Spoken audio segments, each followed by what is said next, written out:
Local government board से खबर आई कि प्यार से लाखों में यानी सेक्रेटरी बोर्ड को छापे के दौरान गिरफ्तार कर लिया गया। यकीनी तौर पर यह खबर अफसोसनाक थी, इसलिए कि प्यार से लाखों में तो हम भी उनको जानते हैं कि वो बेसिकली एक शरीफ आदमी थे और यकीनी तौर पर उनके दुश्मन चार होंगे, इसलिए कि वो 2 नंबर काम से गुरेज करते चले आ रहे थे और फिर रसमलाई हबशी हलवे के भी चक्कर में नहीं थे। ये तो हम कंफर्म बता सकते हैं और यही वजह हुई कि जो लॉबिंग थी, जो लॉबिंग, हम तो उस तरफ भी पहुंच चुके हैं कि वो लॉबिंग असल में है किसने की थी, ये पूरा ग्राउंड किसने बनाया था। लेकिन प्यार से लाखों में सेक्रेटरी बोर्ड को हम अब इतला दे रहे हैं कि वो एंटी करप्शन से बाहर आ चुके हैं, इसलिए कि वो गलत फहमी की बुनियाद पर हुआ या जो भी हुआ, प्यार से लाखों में अब एंटी करप्शन के पास नहीं है और वाइज्जत तरीके से वो घर जा चुके हैं।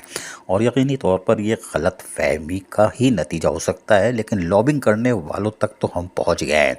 थोड़ा सा इंतज़ार करें, क्योंकि हम 13 अगस्त को तो क्या कोशिश करेंगे, 14 अगस्त की रात को या 13 अगस्त को हम आपको एक अच्छी खबर सुनाएंगे असल में हो क्या रहा है लोकल गवर्नमेंट बोर्ड में।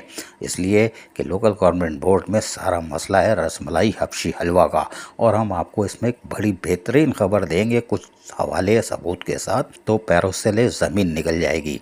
लेकिन हम आपको बताते हैं प्यार से लाखों में सेक्रेटरी बोर्ड एंटी करप्शन के पास अब नहीं है। जबकि हम ये भी बता दें कि प्यार से लाखों में जो उनकी शख्सियत है, जो किरदार है, उस पर लोकल गवर्नमेंट बोर्ड के अफसरान ने आज ये इंकशाफ भी किया था, ख़ासकर यूनियन ने भी, कि हम कुरान शरीफ उठाकर इस बात की गवाही देने को तैयार है कि प्यार से लाखों में सेक्रेटरी बोर्ड एक बाकिरदार और खुश अखलाक से ताल्लुक़ रखने वाले और लोकल गवर्नमेंट को दुरुस्त करने यानी बोर्ड को दुरुस्त करने का भी इरादा रखते थे।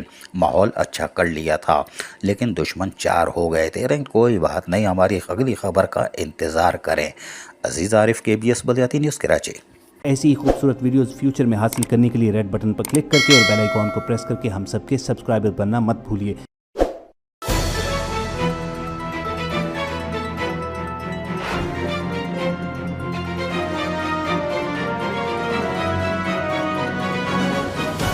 KBS बलदियाती न्यूज़।